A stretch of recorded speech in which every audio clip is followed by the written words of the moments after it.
For those of you, that's right, we are recording in progress. Now it's official. I got to watch what I say.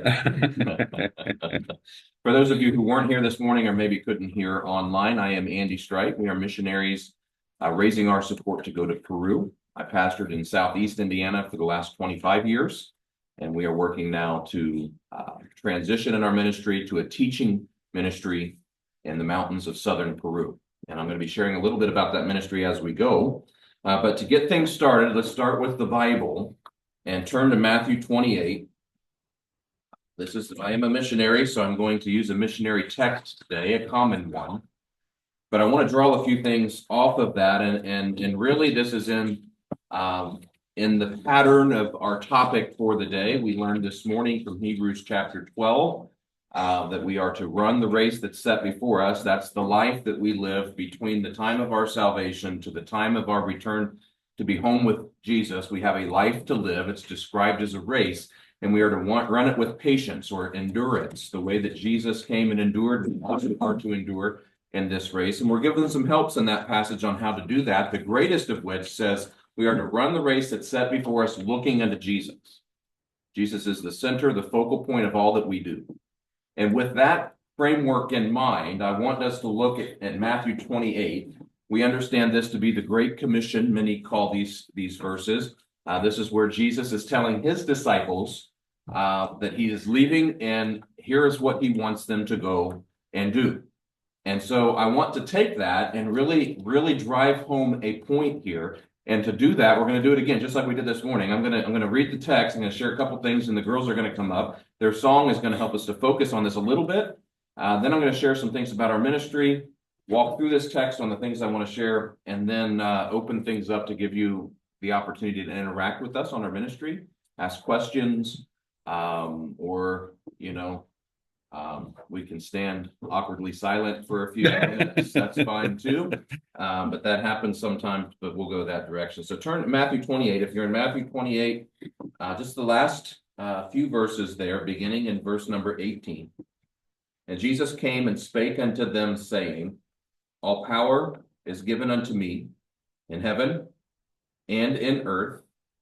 Go ye therefore and teach all nations, baptizing them in the name of the Father and of the Son and of the Holy Ghost, teaching them to observe all things whatsoever I have commanded you. And lo, I am with you always, even unto the end of the world. Now, what I want you to notice first is two things. Notice in verse 18 how Jesus begins his words. He says, all power has been given to me. Right? I want you to notice that he wants the disciples to be focused on him. Right? Back to our text this morning, looking unto Jesus. Right? Disciples that are following Jesus have their focus on him. And he says, all power or all authority has been given to me in heaven. We know that because that's where he is, but also on earth. Right? So there's this connection that's being made here. Jesus is sitting at the right hand of the Father. He's on the throne, right? But he's not just there. He's here, but he's here through whom? Through us, right? So his power, his authority on earth comes in what he's sending his disciples to do. So he says, focus on me. Notice how he ends this. The end of verse number 20, he says, and lo, I am with you always. So who are we to focus on as we are doing the things that he's asked us to do? On him, right? We could do nothing without the authority of Jesus Christ, and we can do nothing without him walking alongside with us. So as we look at these verses, we need to remember what we learned this morning, that as we run our race, we've got to look into Jesus. We've got to keep our focus on him. But when it comes to doing what Jesus asks us to do in these verses, I want you just to notice two things. I want you to notice first, he says to go. Now, I want you to think about that command in the perspective of being one of the disciples that have been walking alongside of him for 3 years. Think about the kind of relationship they would have had with Jesus, how dependent they would have become would have come on standing next to him and talking with him and learning from him. And when there was a problem, they could go to Jesus and say, Jesus, what do we need to do about this? And he said, well, let me tell you this story, this parable, or let me teach you this, and let me show you this. Right. And so we have Jesus walking beside these disciples, and now he's getting ready to communicate to them, but I'm leaving. Right. And so you need to go. You see the first word there? Go. You need to go. Sometimes going requires you leaving, doesn't it? A separation of sorts. And Jesus isn't saying my presence isn't going to be with you. He says, I will be with you. Just in a different way. Jesus isn't saying my authority is not going to be with you anymore. His authority was going to be with you, just in a different way.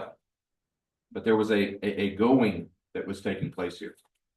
So I want us to think just in a sense then that the race that we're running, while Jesus is the focus of that race, right? It's not just about our relationship with him. That's the key here. Notice he turns our attention. Go ye therefore and teach all nations. Notice teaching comes up twice here, right? We've got the baptizing in the name of the Father, Son, and the Holy Ghost. We've got that church part there, the witnessing part there, the evangelism part there. That's all there. We're going to go and evangelize. We're going to plant churches. But the focal point here is on the teaching. Go and teach all nations. And in verse 20, teaching them to observe all things whatsoever I have commanded you. And might I just say that teaching here has two different perspectives. The first teaching that's being given here is kind of an imitation type of a teaching. Jesus was walking beside them. He was showing them how to live, and they were witnessing him and saying, okay, this is what I need to do to be like Jesus. This is what I need to look like to be like Jesus. This is what I need to sound like to be like Jesus. They were walking alongside with him and learning just by how he lived his life in imitation. But then the second teaching there is more instructive, isn't it? Teaching them to observe, right? Instructing them to observe, sharing with them what it looks like to walk like Jesus. So Jesus was teaching them things. Typically, we think of the teaching this way, don't we? Right? We need to sit down. We're going to open our Bible. We're going to parse this out. And we're going to teach exactly what this is saying. He's saying, but not just that. Our real goal here is to take that information, walk out the doors, and as we're walking along our life, be able to show others how to walk along this way too. That's the first teaching. So teaching and teaching, right? We would call that maybe discipleship or mentoring, walking along with someone and showing them the ropes. No, that's what Jesus is asking them to do. In other words, he's saying, listen, I may be leaving, but I'm commissioning you to do something that I've already been doing. You are my disciples. Now you go and you be imitators and help others to walk alongside this way with you too, of all nations, okay? Of all nations. We're to go all over and do this. And so God's going to call some to go next door and some to go across the world, but we're to go. Right. So that's the focal point here. We're going to talk a little bit more about that as we go, but I wanted to set that foundation. It's about looking at Jesus first, but not just focusing on Jesus. Jesus says, I also want you to focus on those around you because that's who I'm sending you to. Right. There's a sending and a going here. Jesus sending and us going. That's called obedience. Right. And we need to keep that in focus. So this race that's set before us is to be run with our focus on Jesus, Jesus, Jesus. But in that same sense, it's how Jesus comes through us and works in the lives of those around us. We need to have that focus as we look at this. And I'm going to share a little bit more about this. But before I do, the girls have been asked to sing again. I'm just going to have them come. So did we decide we're going to turn the music up or leave it down? Leave it go down. Okay. We'll see if it works better. All right. Click that button. Try to start.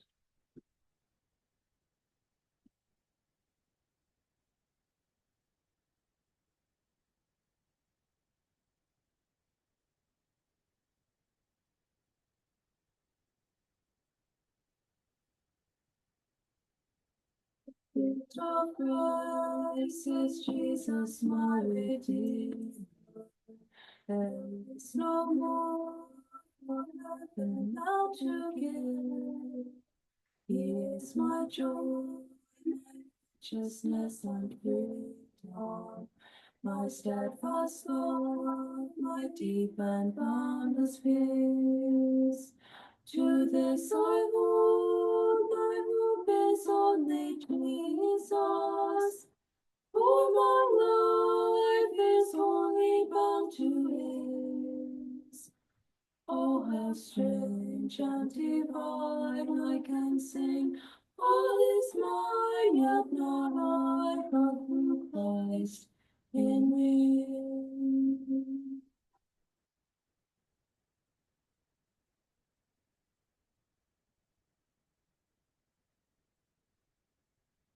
The night is dark, but I am not forsaken. For by my side the Savior He will stay. I labor in weakness and rejoicing, for in my need His power is displayed. To this I would, my shepherd will defend me. Through the deepest valley He will lead. Oh, the night has been won, and I shall overcome, yet not I, but through Christ in me.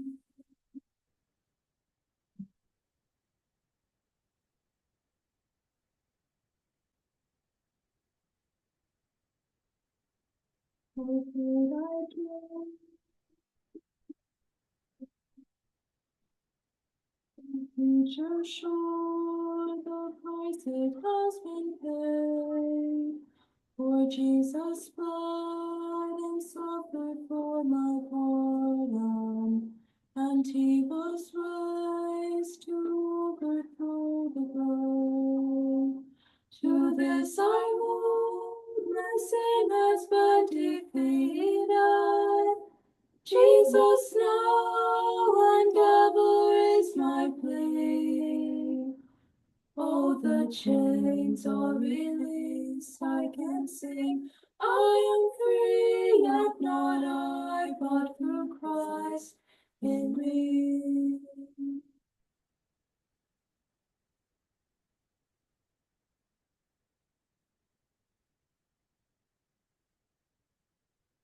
With every breath, I long to follow Jesus, for He has said that He will bring me home.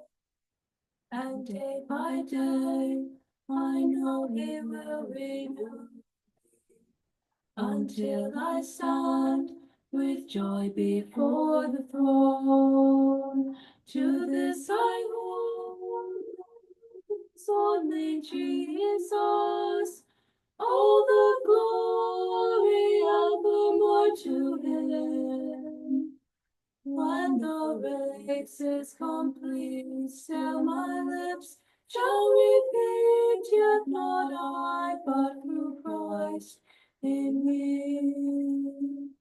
When the race is complete, still my lips shall repeat, yet not I, but through Christ in me.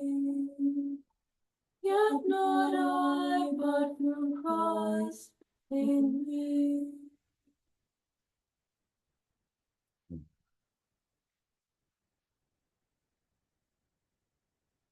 All right, thank you, ladies. Apart from Christ, we are unable. And if we're honest with ourselves, apart from Him, we're unwilling.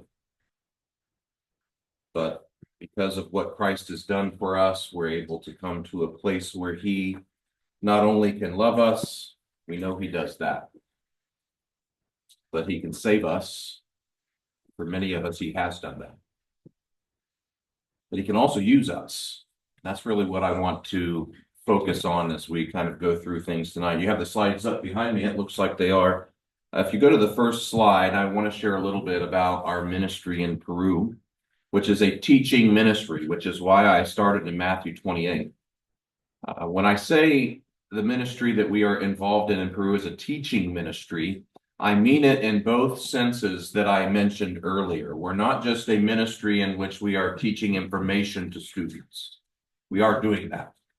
It's a theological education. Many of the students that come into our Bible college or Bible seminary here come from environments where their educational level is low and they've had to work much.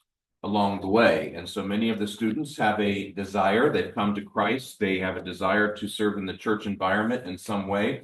Many want to be pastors, but they come to us and they say, we can't really read, we can't really write well. We have limited abilities and just some of the basic things. And so we have to take the students where they are. And sometimes that requires us to be very flexible in things. So you think in a college environment here in the United States, you have admission requirements. If you can't read and write, I'm sorry, you can't start this program at our Bible college.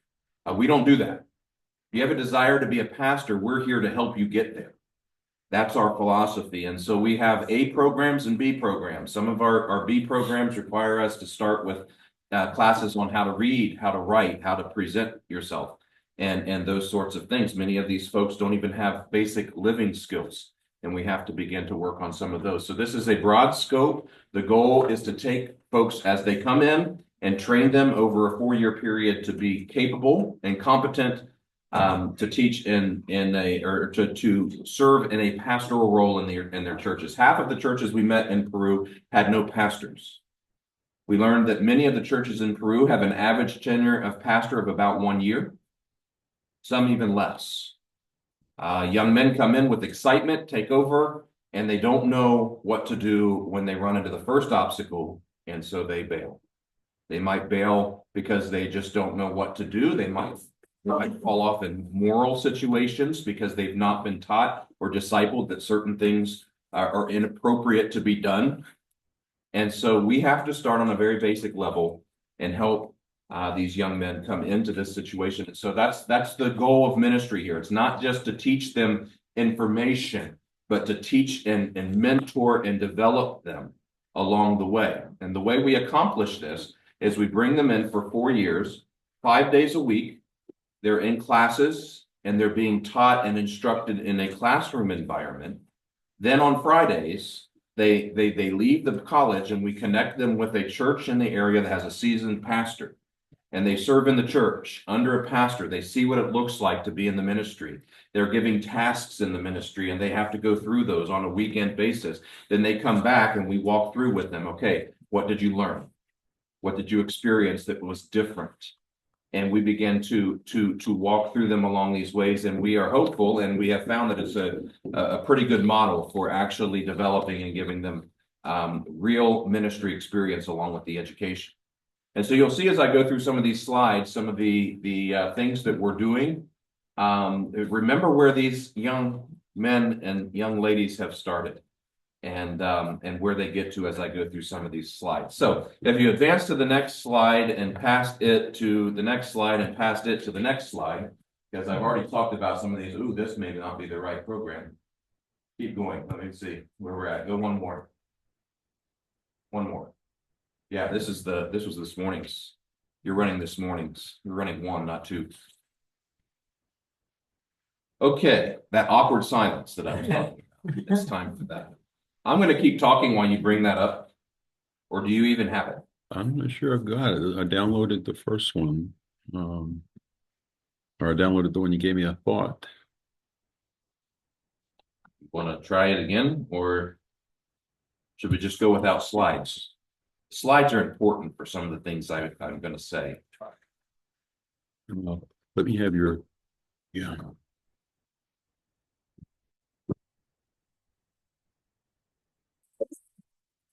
Make sure that it is main presentation 2, right? 2. Yeah, that's what I'm running, and it's right on mine. Do you have it loaded up, or I need to give this back to you? I can run it without it.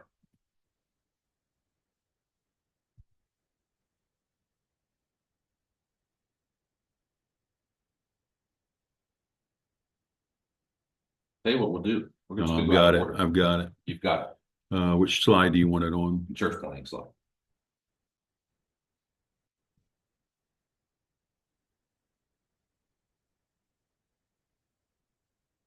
Yeah, he does have it. Okay, we are on the same page now. All right, let me just jump back to what I was saying. One of the ways that we understand there is great need in Peru is we have visited many of the provinces we visited in Peru still don't have Bible preaching or Bible teaching churches. And so we recognize that church planting is a big part of the ministry need in Peru.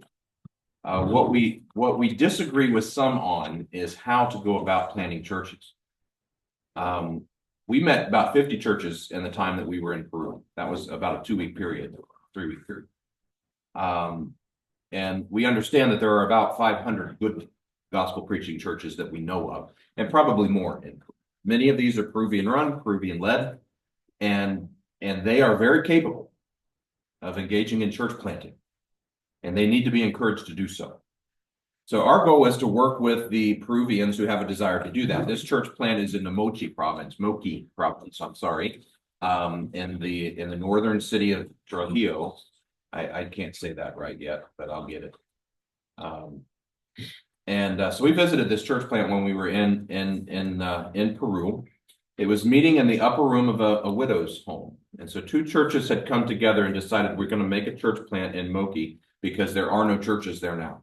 And so they said, okay, on Sunday evenings, we're going to go do evangelism in the square, which is where everyone congregates in the provinces on the days off. And so you go around the square and they would bring up conversations and invite people. And then they would do a church service in the upper room of Salome's home.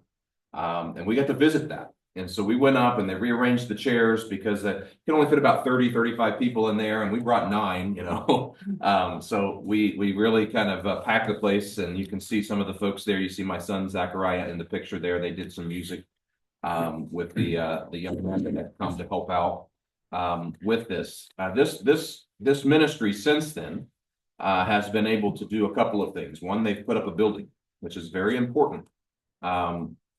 We noticed, if you notice in this morning's slides, that there were bars over the windows and things, and the doors to the houses are all walled in and dead bolted shut. And on the tops of the walls, you have glass bottles mortared in, and then they chop them off so they're sharp. Don't even want you climbing over. One house we went by had a pit bull roaming across the top of their wall. Very inviting. Very inviting. People don't want you coming to them. But what they will do with intrigue, if there's something new in town, they'll come to you. What's this about?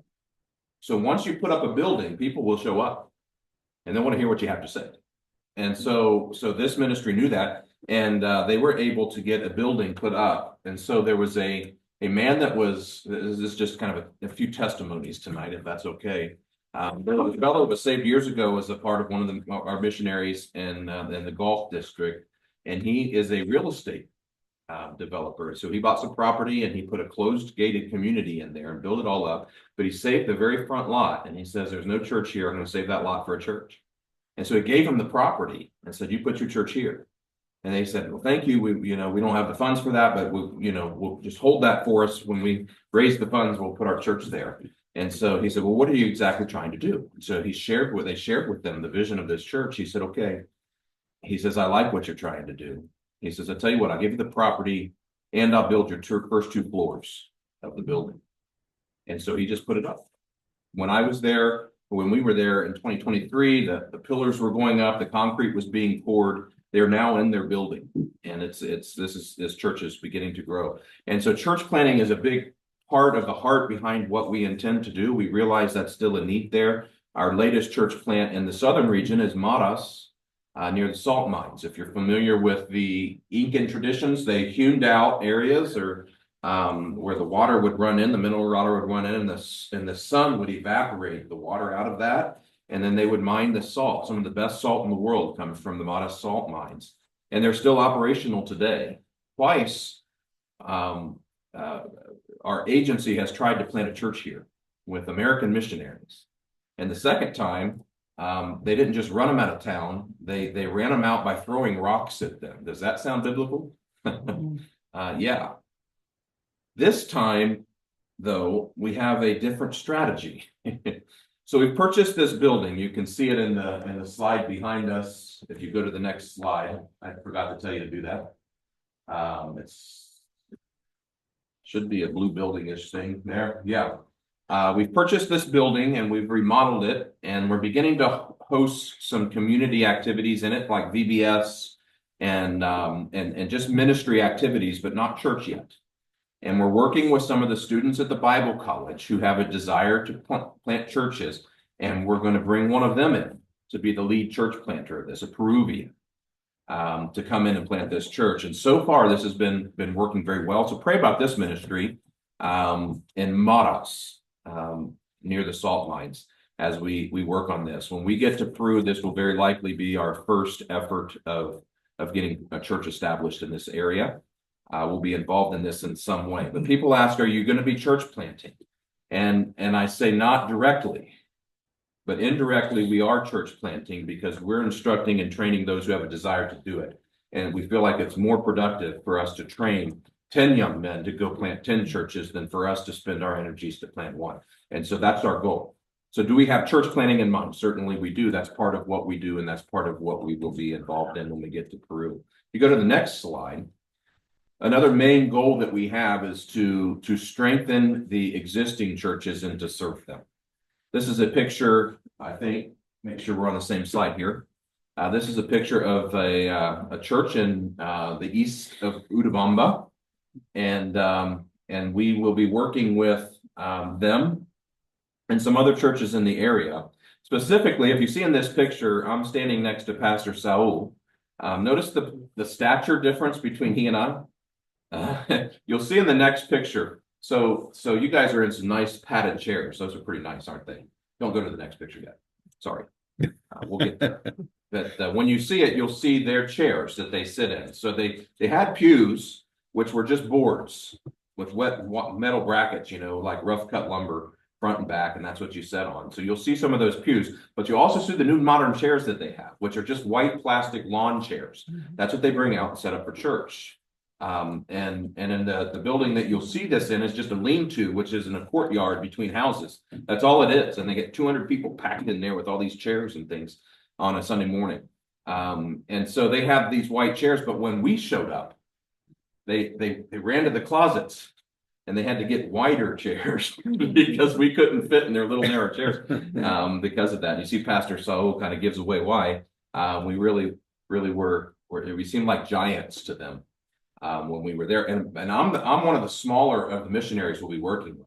We have one of our missionaries is 6'7" and like 320. He's a big guy, and nobody there messes with him. So that was one thing. And notice also we're there, and not all of us are in the picture, because some of us were dealing with some severe altitude sickness when we flew in. You fly from Lima, which is at ground level, and you fly into Cusco. An hour later, you're at 12,500 feet. And you get off the plane, and it hits you like a ton of bricks, and you can't breathe. And so it took us some time to adjust to that. And that's one of the things about working in the mountains that's very difficult, is the altitude. So if you were home that day, the rest of us were sick the next day, because we went out with the evangelist who's in this picture, and we were the only 3 English speakers there, and we had no translator. And we ordered something that we shouldn't have ordered, and we all ate it, and we were all dead sick the next day for like 2 weeks. And so we learned our lesson there. Next to him is Marco. And he's one of our professors at the Bible College. The young man got his degree from University of Mexico, was saved here in Urubamba. And I asked him, I said, how did you come to know the Lord? And he said, well, when I was in high school, my dad and I were out walking the dog, and the dog got loose. And so we went to look for our dog, and we found the dog in the Baptist church. And we met the pastor there. Now, this gives you a sense of how things spiritually are there. He says, we were Catholics, but we had never been to church. We were Catholics because my parents were Catholics, and his parents were Catholics, and their parents were Catholics. This is what you were. But we didn't do anything. And my dad just decided, you know what? We ought to start going to church. We'll go to this one. Because they started going to the Baptist church that had been planted there in town, heard the gospel. Both were saved. He's now become a professor at our Bible college. His dad is a deacon at his church. Lord really used that. And so he said, I saved because of my dog. Go to the next slide, and you'll see I was at his church that Sunday evening, and I took the picture to the left. I took that picture, which was the second dog that walks through. And I thought, man, 2 dogs a service. What an evangelistic strategy. No, it's very common. Everything was open air. So the doors are open, the windows are, when you open, everything's just open. right? And I mentioned this is just a courtyard with like a canopy over it. Everything's just wide open. And so once they unlock everything and open it up, anything could come in off the streets. And in Peru, there's no real laws about maintaining dogs and things. So they just come in and out. And they have somebody designated as the dog walks through. They just give them a swat to make them go out the back door, and out they go. So that was an interesting cultural thing. You can see also in the picture here, the white chairs I was talking about in the center that replaced, they're kind of hard to see, but you can see them up here on the left, the pews that are just kind of rough cut lumber. I'll get out of the way so you can see the slides there. But this was one of the churches we visited. This is the one that's right in town in Utabamba. And this was the church that Marco was saved at. Yeah, that's better. You can see those better now. That gives you an idea. So just the rough cut lumber on the wire frames, then replaced by these nice, comfortable, padded white lawn chairs, right? But they do stack easy and get out of the way, and they utilize this space for multiple different purposes and things. So I'll be working hard to work with the existing churches that are there. Our Bible college we are not the ones called by God to train up the next generation of leadership. These churches are. Mm-hmm. We're here to assist and help them. It's not the other way around. So we will be working with and networking and serving what are the needs there. Go to the next slide. Discipleship. This is a picture we took. This is the last day we were in Peru. I got to preach the chapel service at the Bible College. So you're looking at the young men and the young women who were students there when we were there in 2023. I just got word that they're expecting about 20 students to come in for this new school year. It's different. It starts in March. So school starts in March, and we usually start in fall, which would be August or so, but they'll start in March. And so we have about 20 students that'll be coming in for the new season. About half of these that you see here have graduated. And we praise the Lord for that. They're off in the ministries that the Lord has called them to. But this is what the Lord has called us to. This is our chapel, and off to the sides are our classrooms. And behind, in this picture, what would be behind the one taking the picture is an upper deck, as you might call it, like a balcony that has offices. So this building is the building of our Bible college, and I'll share a little bit more as we look at that next. If you go to the next slide. This is one of our classrooms. Pastor Juan, who's kind of faded out there on the left, is the pastor of the church. I call it the dog church now. It's the pastor of the dog church. He's been there for a number of years, very solid. These are, you can see 2 rows. There's one more row that you can't see here. These were the 3rd and 4th year students. Anyone want to guess what class they're in? Remember where a lot of these students came in, barely being able to read and write when they started 2 years before this. Anyone want to guess what Pastor Juan teaches at our Bible college? He teaches Hebrew. This is Hebrew.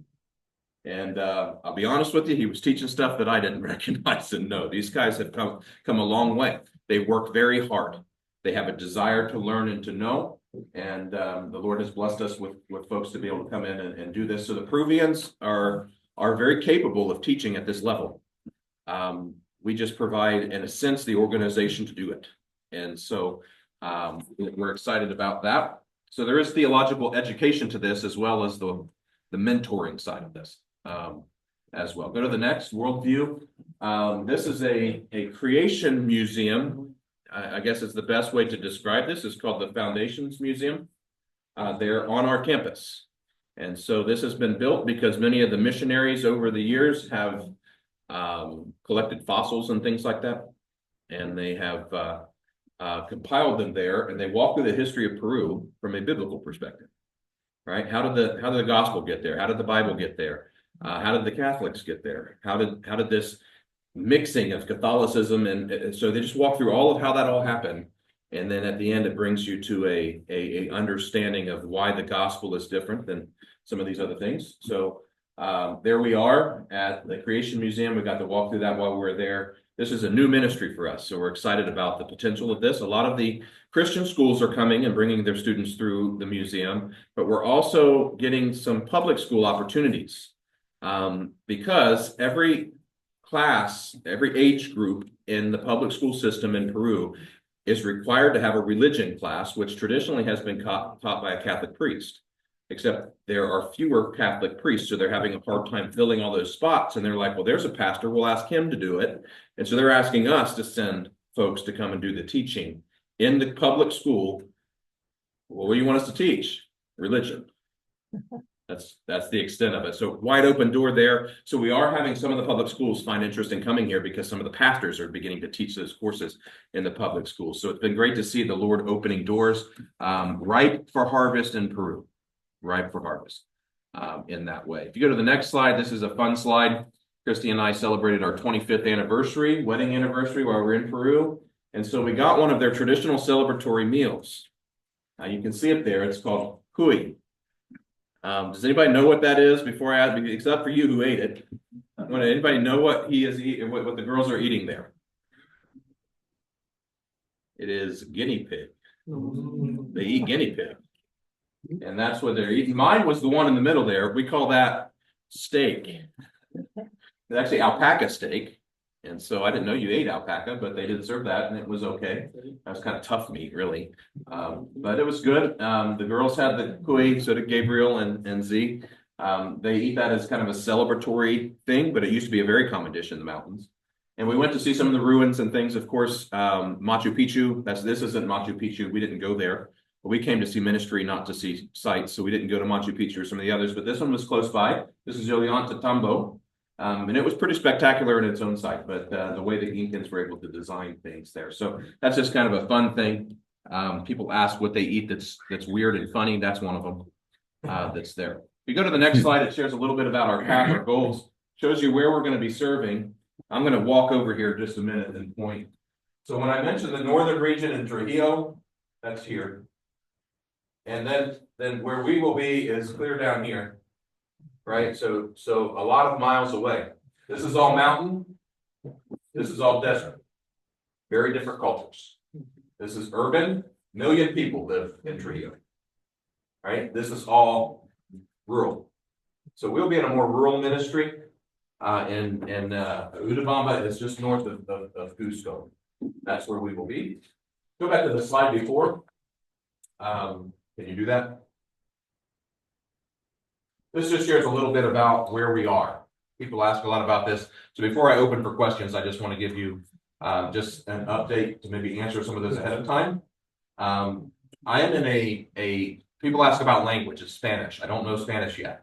People say, well, are you working on it? I say, no. And they say, well, why not? And I'm working on a doctoral degree.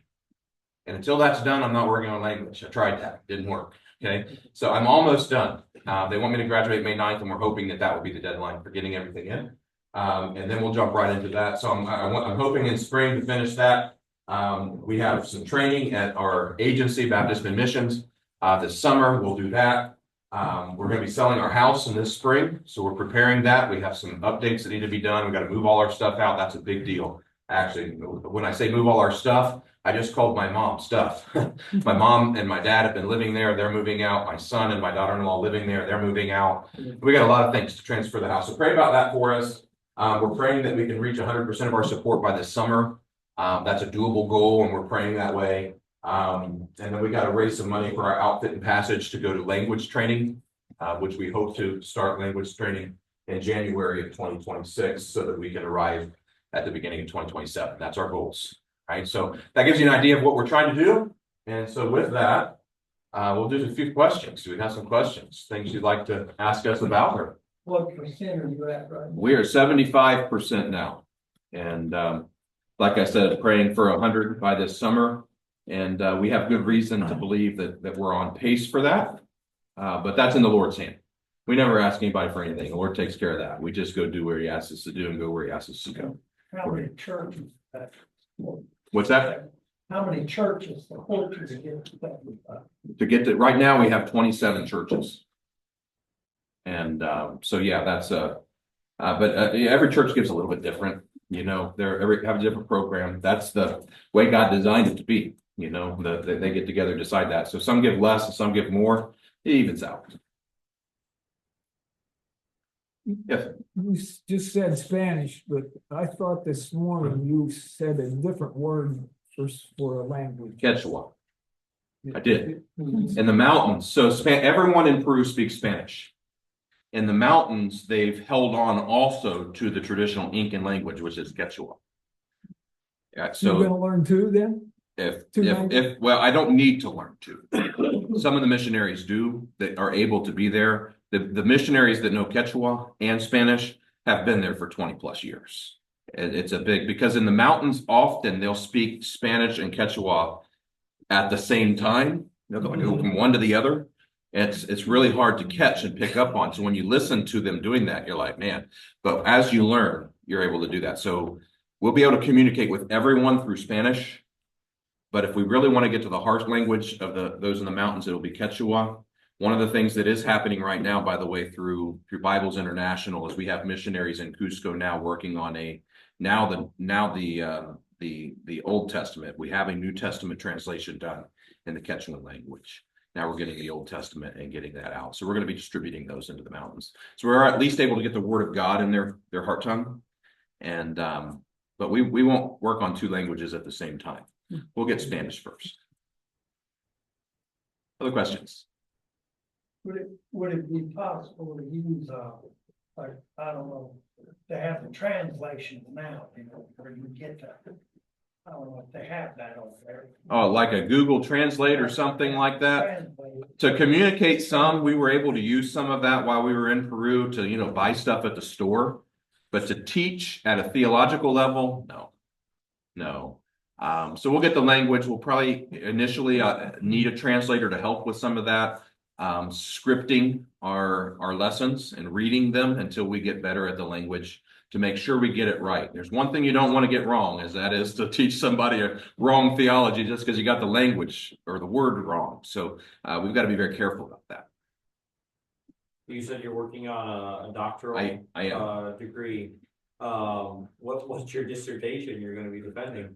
I am defending a dissertation arguing that parachurch ministries, like a Bible college in Peru, should operate under the umbrella of local churches, not the other way around. So I mentioned that. I'm very passionate about that point. I think it's the local church's responsibility to do this work, and we are there to help and serve and assist how we can. But I don't think that these ministries should elevate themselves and be telling the churches what they need. I think it's the other way. So that's what I'm going to be arguing, something to that effect. So if you're interested in that, be glad to let you read it. I just don't have it done yet, so I'm worked a little on it this afternoon, actually. So It would be our current day. It happens a lot. Mission boards telling basically the local church what they should do, and if you don't do it this way, we don't. They have authority. They have the authority over their missionaries instead of the local church having the authority, and it's dangerous. the traditional way of looking at it is to say that the church is the sending authority. The local church is the sending authority, and the missions agency is a sending agency. The agency then assists the church who has the authority. That's the traditional terminology that's there. In practice, though, we don't always see that. And so a lot of my research has been to just expose some of that and just encourage us to get things back in the right order. To be honest about the Bible college I'm going to, they haven't always done that right. And part of the reason that it's not doing as well as it could be doing is that the churches feel like they're not being heard. That the decisions are all being made by the American missionaries and the board, and the churches that we're serving in Peru are not being heard. These are churches that have existed for 30 years. It's not like they're just recent church plants.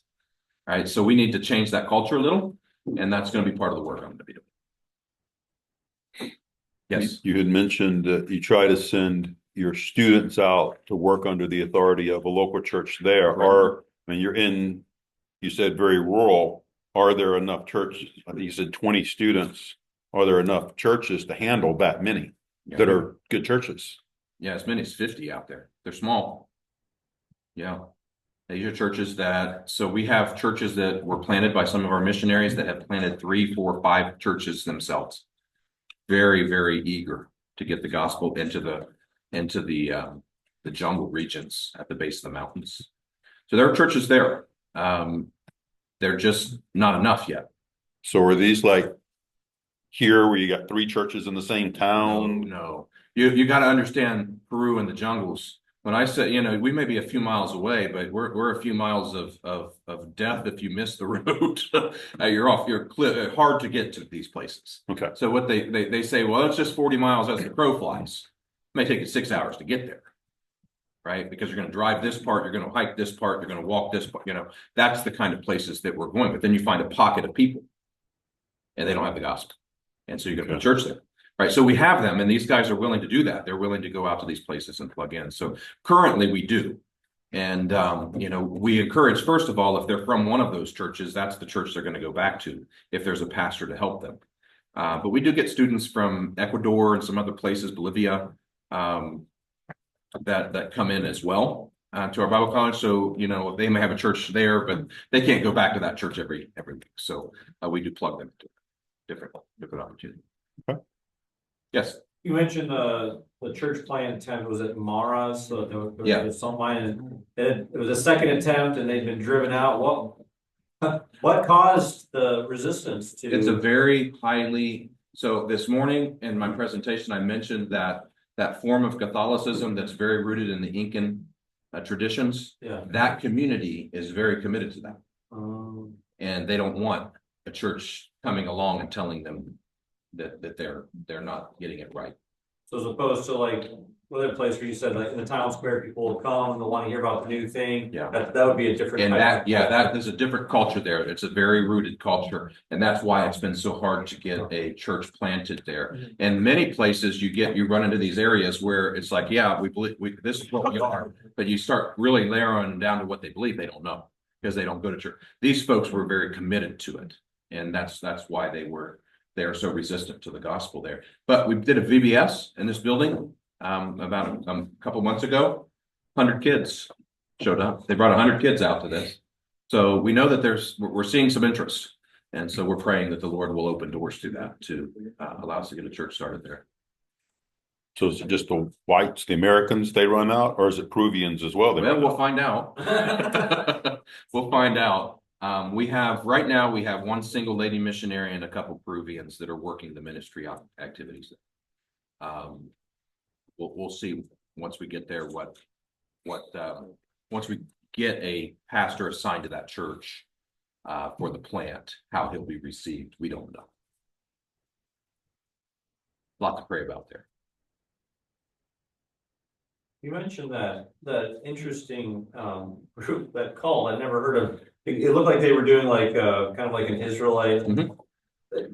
Is that just something that's local to Peru, or is that? You'll find groups like that all over the world. Okay. You will. It's rooted in a replacement theology, where God, so you've got to start with, okay, God gave up on Israel. Okay, once you theologically get there, well, now what's he doing? Some would say the church, some would say Peru, some would say, you find groups like this all over, but it's a growing group. It's an interesting thing. I had never really seen it much myself. I wanted to get pictures of this thing. It used to be out in the open, where they had everything built up with the altars and things, but they've got it all walled in now, so you can't go in. I was like, can I take pictures through the wall? They have little cracks there. They're like, don't go over there. I want to go over there. It wouldn't let me. Anything else? I know we're well past time, Nephi, but I'm willing to answer. Was you said the elevation sickness, does that just go away with time being there, or some people just can't handle it? Some people can't handle it, but they say 6 weeks for your body to fully adjust to how it's going to adjust to the elevation. We weren't there 6 weeks, but the half of us that we never had a problem with it at all. A couple of them did, but they were starting to get better by the time we left. So we were only really in the elevation for just over a week. So they say it takes 6 weeks for your body to reproduce hemoglobins in the blood cells that carry more oxygen, and your body will adjust to elevation that way. And so one of the things that we're considering doing, and we're hoping to have time to do it before we go, we have some friends out in Colorado that live at elevation. And so we're just gonna pull the camper out there and hang out for a few weeks and see how we do. Give it a good test run before we go to Peru. But that is one of the things we're praying about. There are certain things that are kind of known to be hard aspects to serving in this region. And we're just trusting the Lord's led us here. We're gonna see us through it, but we do pray about it. Yes. I have some friends in Peru. It's Marco Antonio Muñiz Azuri and David Chino Corua and Sandra Wicca, and say make a happy for go to Peru. Como que los hace súper emocionado por ir a Perú, que saben que van a Perú. He told them that you were here right now, and they told him about how excited they are for you to be coming. Good. We the only place I've ever presented and got a standing ovation when I was done was in Peru. One of the churches that we shared that we were coming back. At the New Life. No, that was in Trujillo. That was what was the name of it? It was Stein's church. Gethsemane Baptist in Trujillo. But yeah, when I got done, they just all stood up and were just and then we went to Utabamba. And in Ubamba, they said, we pray harder than them in Trujillo. We want you to come here. They're very excited. They need them. And so we're excited to be there with them. Great people. And those, just a great spirit, a great heart to serve the Lord. And they say, we just need help. And will you come? And yeah, how do you say no to that? It's hard to say no to that, but you go where God leads you to go. Go where he leads You listen to people in Peru say pata. Hey, pata. Oh, no? Maybe, I don't remember. No. What's that mean? Uh, Pata? no, pata is a friend saying. Oh, okay. Okay. Pata? Yeah, pata. I'll have to listen for that next time. I'll be quite honest. They said a lot of things that were just like, I got no idea what you're talking about. When we were in southern Peru, we didn't even have a translator. So we just nodded a lot until we had translators. So it was hard for us there. Okay, Pastor. All right. Thank you again for coming. I did not mention it this morning. I'll say it now. If you would like to contribute to the ministry, just put it on an envelope and we'll get it where it needs to go.